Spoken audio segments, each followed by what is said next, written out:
भक्तों, आज मंगलवार के दिन सुने भगवान राम और हनुमान जी की महापुण्य फल देने वाली कथा। हे भक्तों, मर्यादा पुरुषोत्तम भगवान श्री राम के परम भक्त श्री हनुमान जी के बारे में तो सभी जानते हैं। ये भी जानते हैं कि दशरथ नंदन राम हनुमान के हृदय में बसते हैं। लेकिन क्या आपको यह पता है कि एक बार पवन सुत हनुमान राम जी से ही लड़ने पहुंच गए? हो सकता है भक्तों, ये कथा श्रवण करके आपको हैरानी होगी, लेकिन यह सत्य है और इस घटना का जिक्र श्री राम कथा में सुनने और पढ़ने को मिलता है। लेकिन इससे भी ज्यादा हैरान करने वाली बात यह है कि पवन सुत जब श्री राम से लड़ने के लिए तैयार हुए तो उन्होंने सौगंध भी मर्यादा पुरुष उत्तम की ही ली। तो आइए जानते हैं कि ऐसा क्या हुआ था कि श्री राम के परम भक्त पवन सुत को उनसे युद्ध करना पड़ा। कथा मिलती है कि एक बार सेमरू पर्वत पर सभी संतों की सभा का आयोजन हुआ। केवर्त देश के राज संकुत भी उसी सभा में सभी संतों का आशीर्वाद लेने जा रहे थे। रास्ते में उन्हें देव ऋषि नारद मिले। राजा सुकंद ने उन्हें प्रणाम किया। इस पर श्री नारद जी ने उन्हें आशीर्वाद देकर यात्रा का प्रयोजन पूछा। राजा सुकंद ने उन्हें संत सभा के आयोजन की बात बताई। इस पर नारद मुनि ने कहा, अच्छा है, संतों की सभा में जरूर जाना चाहिए। ऐसा कहकर सुकंद को जाने का आदेश दिया।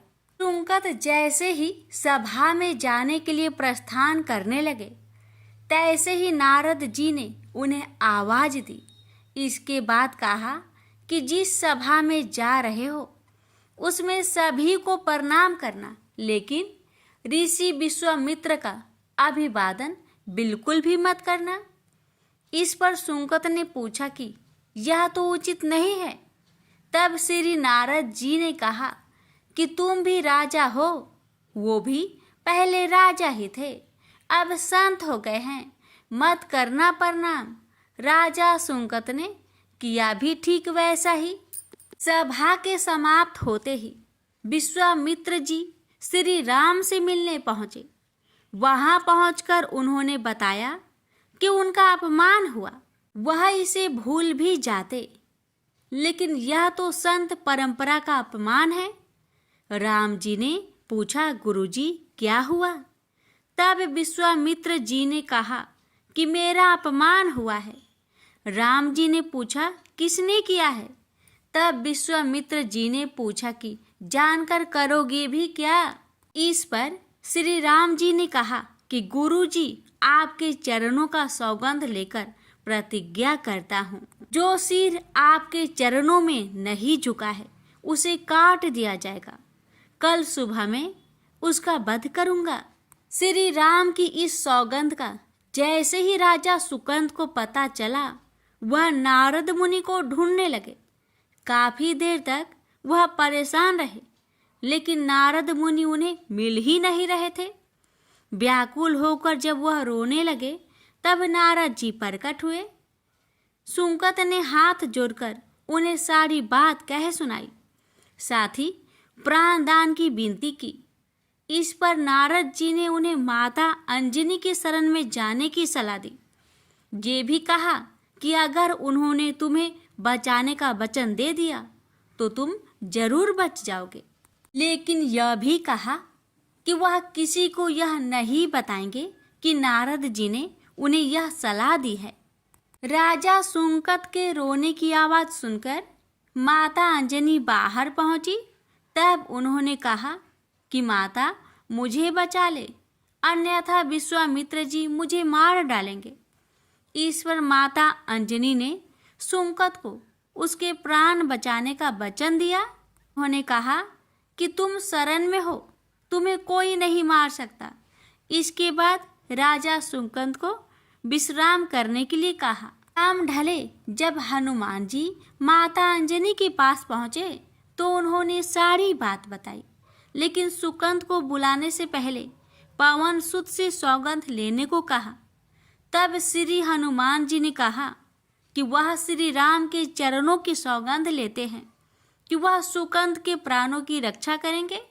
तब माता अंजनी ने राजा को बुलाया। हनुमान जी ने पूछा, कौन तुम्हें मारना चाहता है? तब सुकंद ने बताया कि श्री राम उन्हें मार डालेंगे। इतना सुनते ही माता अंजनी हैरान रह गई। उन्होंने कहा कि तुमने तो विश्वामित्र जी का नाम लिया था। तब राजा ने कहा कि नहीं, वो तो मरवा डालना चाहते हैं, लेकिन मारेंगे तो राम ही। हनुमान जी ने राजा सुकंद को उनकी राजधानी में छोड़ा और श्री राम के दरबार में पहुंचे। वहां पहुंचकर उन्होंने राम जी से पूछा कि वह कहाँ जा रहे हैं। तब मर्यादा पुरुषोत्तम ने बताया कि वह राजा सुकंद का वध करने जा रहे हैं। तब हनुमान जी ने कहा, प्रभु उसे मत मारिए। राम जी ने कहा कि वह तो अपने गुरु की सौगंध ले चुके हैं, अब पीछे नहीं हट सकते। हनुमान जी ने कहा, प्रभु मैंने उसके प्राणों की रक्षा के लिए अपने इष्ट देव यानी कि आपकी सौगंध ली है। तब राम जी कहते हैं, ठीक है, तुम अपना वचन निभाओ, मैं तो उसे मारूंगा। हनुमान जी राजा सुकंद को लेकर पर्वत पर पहुंचे और राम नाम का कीर्तन करने लगे। उधर राम जी राजा सुकंद को मारने के लिए उनकी राजधानी पहुंचे, लेकिन वह नहीं मिले। तो वह उन्हें ढूंढते हुए पर्वत पर पहुंचे। वहां हनुमान राम मंत्र का जप कर रहे थे। राम जी को देखते ही सुकंद डर गए। उन्होंने कहा कि अब तो राम जी उसे मार ही डालेंगे। वह बार बार हनुमान जी से पूछता कि बच जाएंगे हम। तब उन्होंने कहा कि राम मंत्र का जप करते रहो और निश्चिंत रहो, भगवान नाम पर पूरा भरोसा रखो। लेकिन वह काफी डरे हुए थे, तो हनुमान जी ने सुकंद को राम नाम मंत्र के घेरे में बैठा दिया। इसके बाद राम नाम जपने लगे। राम जी ने राजा सुकंद को देखकर जब बाण चलाना शुरू किया तो वह राम नाम के मंत्र के आगे विफल हो जाते। राम जी हताश हो गए कि क्या करे। यह दृश्य देखकर श्री लक्ष्मण जी को लगा कि हनुमान जी भगवान राम को परेशान कर रहे हैं, तो उन्होंने स्वयं ही हनुमान जी पर बाण चला दिया। लेकिन यह क्या, उस बाण से पवन सुत के बजाय श्री राम मूर्छित हो गए। यह देखते ही लक्ष्मण जी दौड़ पड़े और देखते ही कि बाण तो हनुमान जी पर चलाया था, लेकिन मूर्छित राम जी कैसे हो गए। तब उन्होंने देखा कि पवन सुत के हृदय में तो श्री राम बसते हैं। राम जी जैसे ही होश में आए, वह हनुमान जी की ओर दौड़ पड़े। उन्होंने देखा कि उनकी छाती से रक्त बह रहा है। वह हनुमान जी का दर्द देख नहीं पा रहे थे। वह बार बार उनकी छाती पर हाथ रखते और आंखें बंद कर लेते। पवन सुत को होश आया तो उन्होंने देखा कि राम जी की आंखें बंद करके हनुमान जी की छाती पर बार बार हाथ रखते हैं, फिर हनुमान जी के सिर पर हाथ फेरते हैं। तब पवन सुत ने सुकंद को पीछे से निकाला और उसे अपनी गोद में बैठा लिया। तभी राम ने फिर से हनुमान जी की माथे पर हाथ फेरा, लेकिन इस बार वहां पवन सुत की जगह राजा सुकंद थे। राम जी मुस्कुराए और हनुमान जी बोल उठे कि नाथ, अब तो आपने इनके सिर पर हाथ रख दिया है, अब तो सब कुछ आपके हाथ में ही है। इसकी मृत्यु भी और जीवन भी आप ही सुकंद की जीवन की रक्षा करे। राम जी ने हनुमान जी से कहा कि जिसे तुम अपनी गोद में बैठा लो, उसके सिर पर तो मुझे हाथ रखना ही पड़ेगा। लेकिन गुरु जी को क्या जवाब देंगे? तभी हनुमान जी को विश्वामित्र जी सामने से आते दिखाई पड़े। उन्होंने राजा सुकंद से कहा कि जाओ, तब प्रणाम नहीं किया तो क्या हुआ, अब कर लो। राजा ने दौड़कर विश्वामित्र जी का अभिवादन किया। वह भी प्रसन्न हो गए और बोले, राम इसे क्षमा कर दो। मैंने इसे क्षमा कर दिया, क्योंकि संत का काम मिटाना नहीं बल्कि सुधारना होता है। यह भी सुधर गया है। उन्होंने सुकंत से पूछा कि संत का सम्मान न करने की सलाह तुम्हें किस कुसंग में मिली। राजा सुकंत विश्वामित्र जी से कुछ कहते कि इससे पहले नारद मुनि प्रकट हो गए। उन्होंने सारी घटना कह सुनाई। तब विश्वामित्र जी ने पूछा कि नारद, तुमने ऐसी सलाह क्यों दी? तब नारद जी ने कहा, अक्सर ही लोग मुझसे पूछते थे कि राम बरे या राम का नाम बरा, तो मैंने सोचा कि क्यों न कोई लीला हो जाए कि लोग अपने आप ही समझ ले कि भगवान से अधिक भगवान के नाम की ही महिमा है। प्रेम से बोलिए जय श्री राम। सीता मैया की जय। पवन पुत्र हनुमान की जय। हनुमान जी और उनके पुत्र मकरध्वज की कथा। पवन पुत्र हनुमान बाल ब्रह्मचारी थे, लेकिन मकरध्वज को उनका पुत्र कहा जाता है। यह कथा उसी मकरध्वज की है। वाल्मीकि रामायण के अनुसार लंका जलाते समय आग की तापिश के कारण हनुमान जी को बहुत पसीना आ रहा था। इसलिए लंका दहन के बाद जब उन्होंने अपनी पूंछ में लगी आग को बुझाने के लिए समुद्र में छलांग लगाई, तो उनके शरीर से पसीने की एक बड़ी सी बूंद समुद्र में गिर पड़ी। उस समय एक बड़ी मछली ने भोजन समझ वह बूंद निगल ली। उसके उदर में जाकर वह बूंद एक शरीर में बदल गई। एक दिन पाताल के असुर राज अहिरावण के सेवकों ने उस मछली को पकड़ लिया। जब वे उसका पेट चीर रहे थे, तो उसमें से बानर की आकृति का एक मनुष्य निकला। वे उसे अहिरावण के पास ले गए। अहिरावण ने उसे पातालपुरी का रक्षक नियुक्त कर दिया। यही बानर हनुमान पुत्र मकरध्वज के नाम से प्रसिद्ध हुआ। जब राम और रावण में युद्ध हो रहा था, तब रावण की आज्ञा अनुसार अहिरावण राम लक्ष्मण का अपहरण कर उन्हें पातालपुरी ले गया। उनके अपहरण से वानर सेना भयभीत व शोकाकुल हो गई। लेकिन विभीषण ने यह भेद हनुमान के समक्ष प्रकट कर दिया। तब राम लक्ष्मण की सहायता के लिए हनुमान जी पातालपुरी पहुंचे। जब उन्होंने पाताल के द्वार पर एक बानर को देखा, तो वे आश्चर्यचकित हो गए। उन्होंने मकरध्वज से उसका परिचय पूछा। मकरध्वज अपना परिचय देते हुए बोला, मैं हनुमान पुत्र मकरध्वज हूँ और पातालपुरी का द्वारपालक हूँ। मकरध्वज की बात सुनकर हनुमान क्रोधित होकर बोले, यह तुम क्या कह रहे हो दुष्ट? मैं बाल ब्रह्मचारी हूँ, फिर भला तुम मेरे पुत्र कैसे हो सकते हो? हनुमान का परिचय पाते ही मकरध्वज उनके चरणों में गिर गया और उन्हें प्रणाम कर अपनी उत्पत्ति की कथा सुनाई।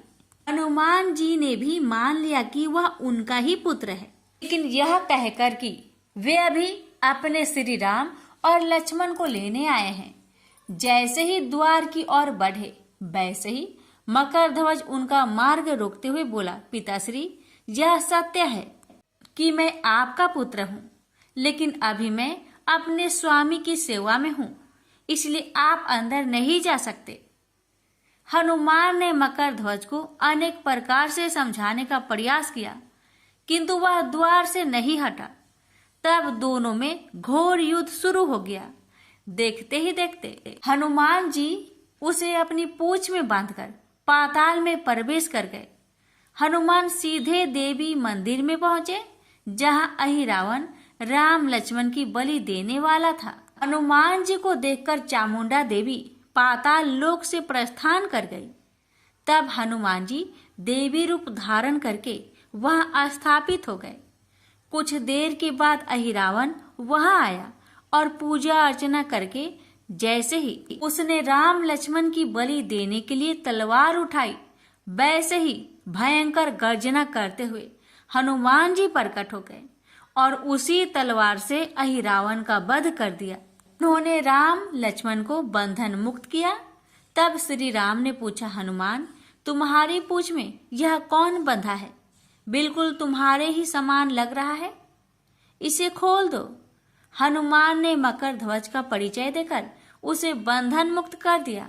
मकर ध्वज ने श्री राम के समक्ष सिर झुका लिया। तब श्री राम ने मकर ध्वज का राज्य अभिषेक कर उसे पाताल का राजा घोषित कर दिया और कहा कि भविष्य में वह अपने पिता के समान दूसरों की सेवा करे। यह सुनकर मकर ध्वज ने तीनों को प्रणाम किया। तीनों उसे आशीर्वाद देकर वहां से प्रस्थान कर गए। इस प्रकार मकर ध्वज हनुमान का पुत्र कहलाए। तो प्रेम से बोलिए, पवन पुत्र हनुमान की जय।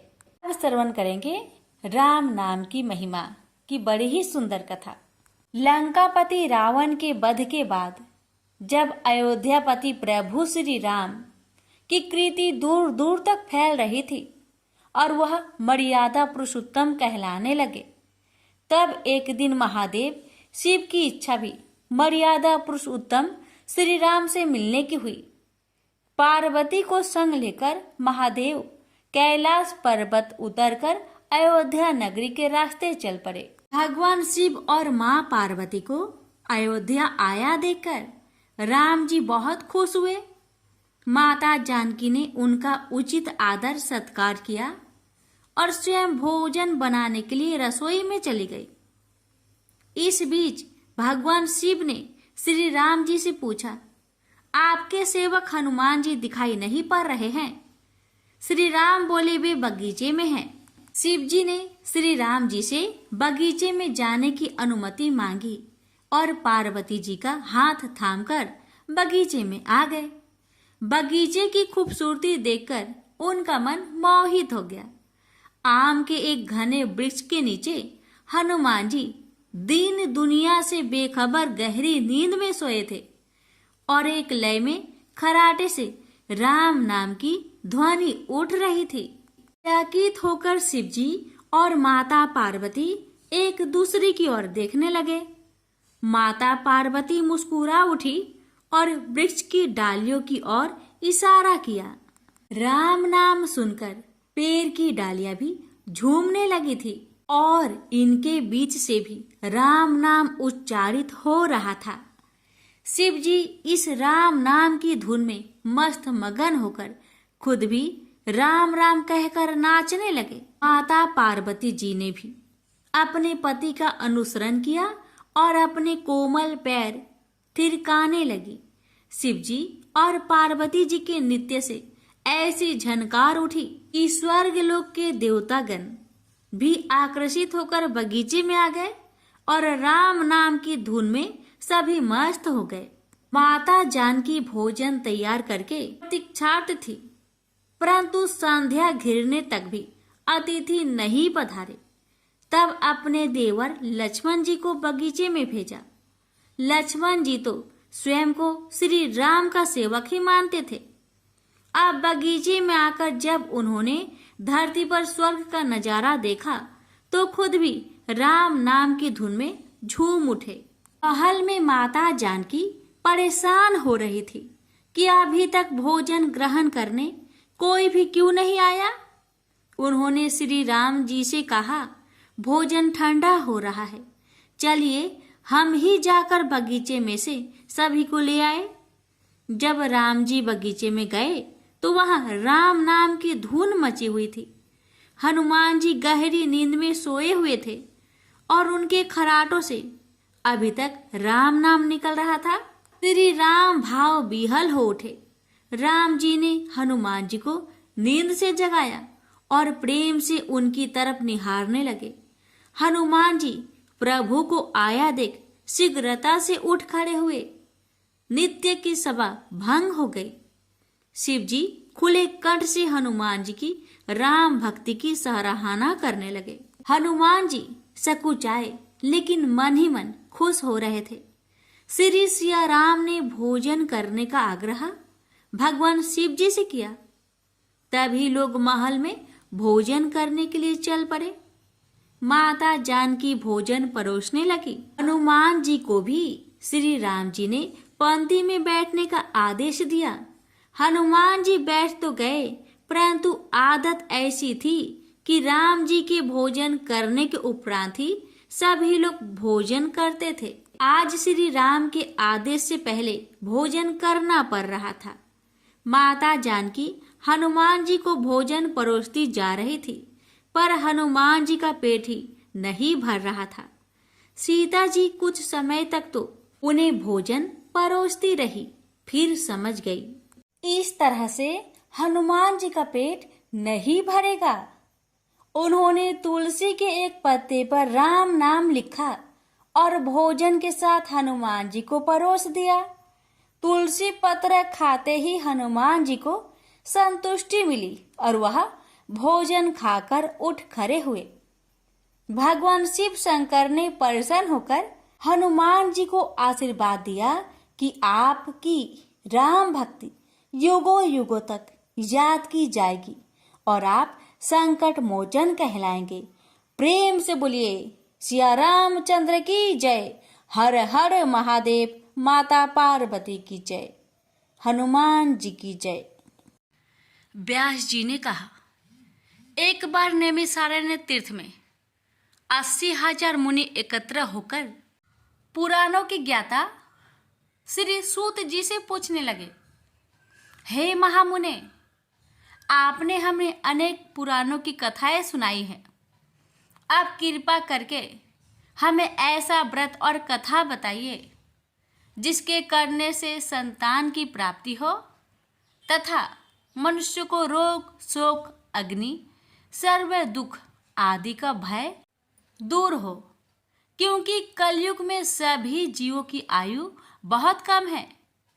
फिर इस पर उन्हें रोग चिंता के कष्ट लगे रहेंगे, तो फिर वह श्री हरि के चरणों में अपना ध्यान कैसे लगा सकेंगे। श्री सूत जी बोले, हे मुनियों, आपने लोक कल्याण के लिए बहुत ही उत्तम बात पूछी है। एक बार युधिष्ठिर ने भगवान श्री कृष्ण से लोक कल्याण के लिए यही प्रश्न किया था। भगवान श्री कृष्ण और युधिष्ठिर का संवाद तुम्हारे सामने कहता हूँ, ध्यान देकर सुनो। एक समय पांडवों की सभा में श्री कृष्ण जी बैठे हुए थे। तब युधिष्ठिर ने भगवान श्री कृष्ण से प्रश्न किया, हे प्रभु नंद नंदन गोविंद, आपने मेरे लिए अनेकों कथाएं सुनाई हैं। आज आप कृपा करके ऐसा व्रत या कथा सुनाइए जिसके करने से मनुष्य को रोग चिंता का भय समाप्त हो और उसको पुत्र की प्राप्ति हो। हे प्रभु, बिना पुत्र के जीवन व्यर्थ है। पुत्र के बिना मनुष्य नरकगामी होता है। पुत्र के बिना मनुष्य पितृ ऋण से छुटकारा नहीं पा सकता और ना ही उसका पुण्यक नामक नरक से उद्धार हो सकता है। अतः पुत्रदायक व्रत बतलाइए। श्री कृष्ण भगवान बोले, हे राजन, मैं एक प्राचीन इतिहास सुनाता हूँ, आप उसे ध्यान पूर्वक सुनो। कुंडलपुर नामक एक नगर था। उसमें नंदा नामक एक ब्राह्मण रहता था। भगवान की कृपा से उसके पास सब कुछ था, फिर भी वह दुखी था।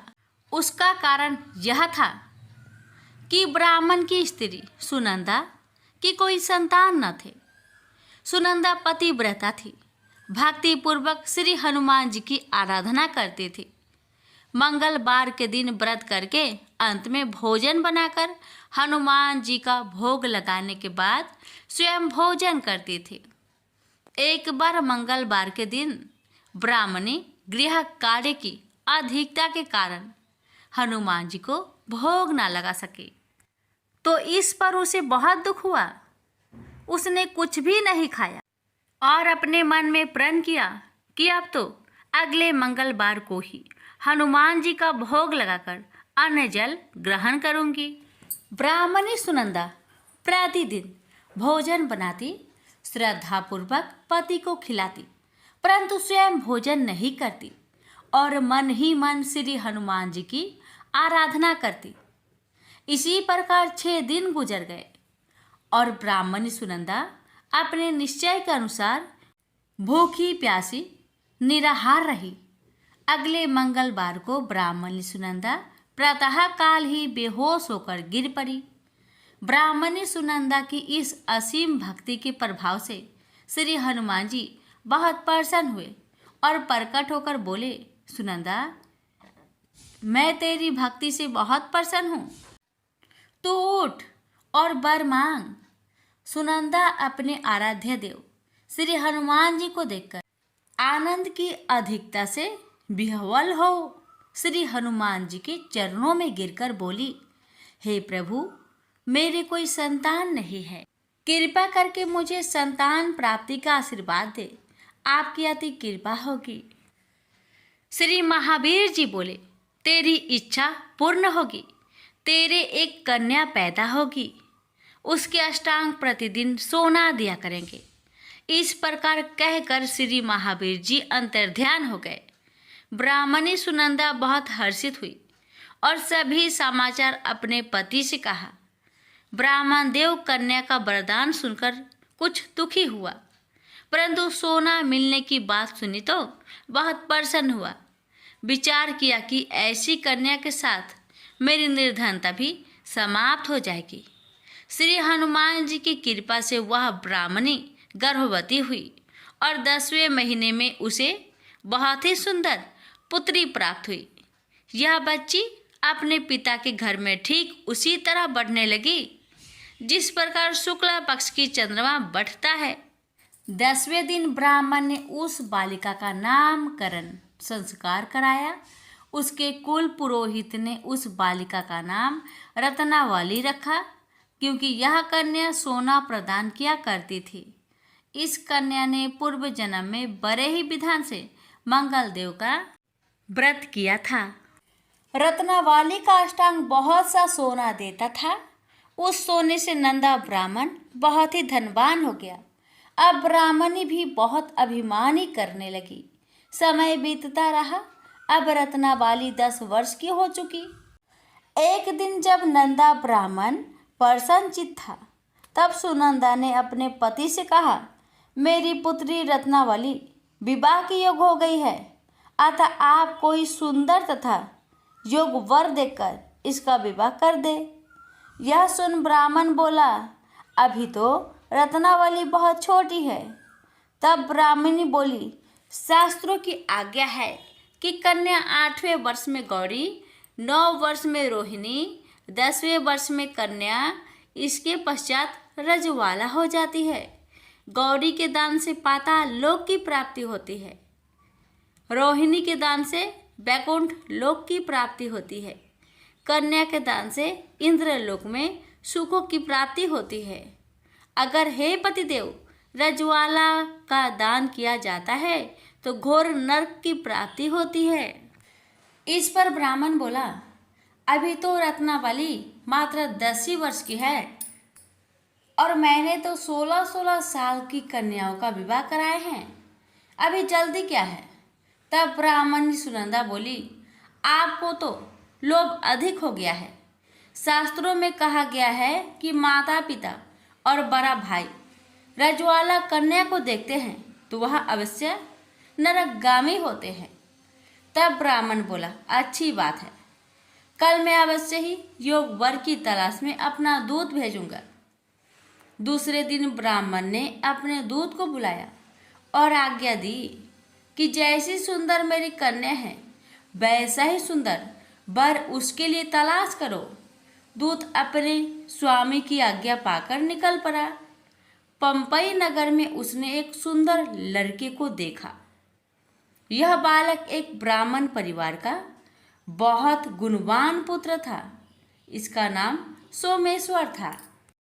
दूत ने इस सुंदर व गुणवान ब्राह्मण पुत्र के बारे में अपने स्वामी को पूर्ण विवरण दिया।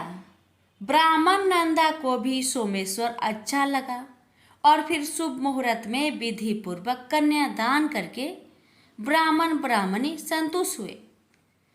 परंतु ब्राह्मण के मन तो लोभ समाया हुआ था। उसने कन्यादान तो कर दिया था, पर वह बहुत खिन्न भी था।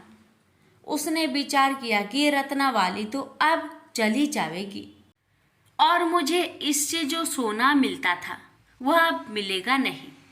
मेरे पास जो धन था कुछ तो इसके विवाह में खर्च हो गया। और जो शेष बचा है वह भी कुछ दिनों के पश्चात समाप्त हो जाएगा। मैंने तो इसका विवाह करके बहुत बड़ी भूल कर दी है। अब कोई ऐसा उपाय हो कि रत्नावली मेरे घर में ही बनी रहे, अपने ससुराल ना जावे। लोभ रूपी राक्षस ब्राह्मण के मस्तिष्क पर छाता जा रहा था। रात भर अपनी सैया पर बेचैनी से करवटें बदलते बदलते उसने एक बहुत ही क्रूर निर्णय लिया। उसने विचार किया कि जब रत्नावली को लेकर उसका पति सोमेश्वर अपने घर के लिए जाएगा तो वह मार्ग में छिपकर सोमेश्वर का वध कर देगा और अपनी लड़की को अपने घर ले आएगा, जिससे नियमित रूप से उसे सोना भी मिलता रहेगा और समाज का कोई मनुष्य उसे दोष भी नहीं दे सकेगा। प्रातःकाल हुआ तो नंदा और सुनंदा ने अपने जामाई तथा लड़की को बहुत सारा धन देकर विदा किया। सोमेश्वर अपनी पत्नी रत्नावली को लेकर ससुराल से अपने घर की तरफ चल दिया। ब्राह्मण नंदा महालोभ के वशीभूत हो अपने मति खो चुका था। पाप पुण्य को उसे विचार न रहा था। अपने भयानक व क्रूर निर्णय को कार्य रूप देने के लिए उसने अपने दूत को मार्ग में अपने जामाई का वध करने के लिए भेज दिया था, ताकि रत्नावली से प्राप्त होने वाला सोना उसे हमेशा मिलता रहे और वो कभी निर्धन ना हो। ब्राह्मण के दूत ने अपने स्वामी की आज्ञा का पालन करते हुए उसके जमाई सोमेश्वर का मार्ग में ही वध कर दिया। समाचार प्राप्त कर ब्राह्मण नंदा मार्ग में पहुंचा और रुदन करते अपनी पुत्री रत्नावली से बोला, हे पुत्री, मार्ग में लुटेरों ने तेरे पति का वध कर दिया है। भगवान की इच्छा के आगे किसी का कोई बस नहीं चलता है। अब तू घर चल, वहां पर ही रहकर शेष जीवन व्यतीत करना। जो भाग्य में लिखा है वही होगा।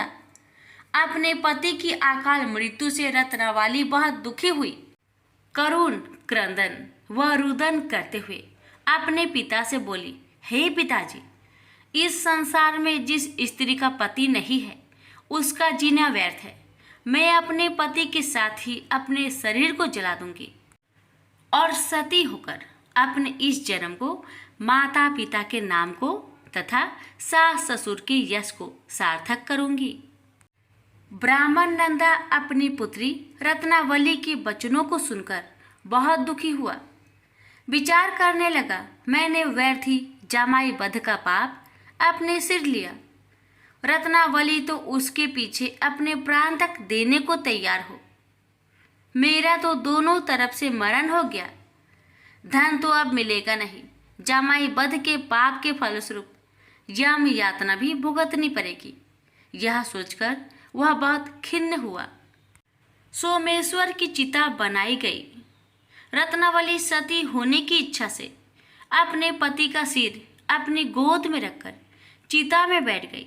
जैसे ही सोमेश्वर की चिता को अग्नि लगाई गई, वैसे ही प्रसन्न हो मंगलदेव वहां प्रकट हुए और बोले, हे रत्नावली, मैं तेरी पति भक्ति से बहुत प्रसन्न हूँ, तू वर मांग। रत्नावली ने अपने पति का जीवन दान मांगा।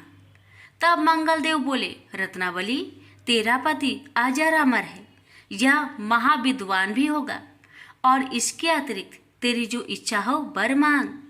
तब रत्नावली बोली, हे ग्रहों के स्वामी, यदि आप मुझ पर प्रसन्न हैं तो मुझे यह वरदान दीजिए कि जो भी मनुष्य मंगलवार के दिन प्रातः काल लाल पुष्प लाल चंदन से पूजा करके आपका स्मरण करे, उसको रोग व्याधि ना हो, सज्जनों का कभी वियोग ना हो, सर्प अग्नि तथा शत्रुओं का भय ना रहे। जो स्त्री मंगलवार का व्रत करे वह कभी विधवा ना हो। मंगलदेव तथास्तु कहकर अंतर्ध्यान हो गए। सोमेश्वर मंगलदेव की कृपा से जीवित हो उठा।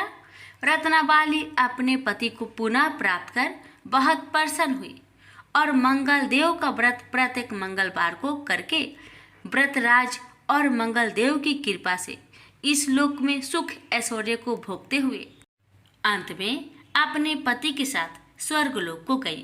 प्रेम से बोलिए मंगल देव की जय।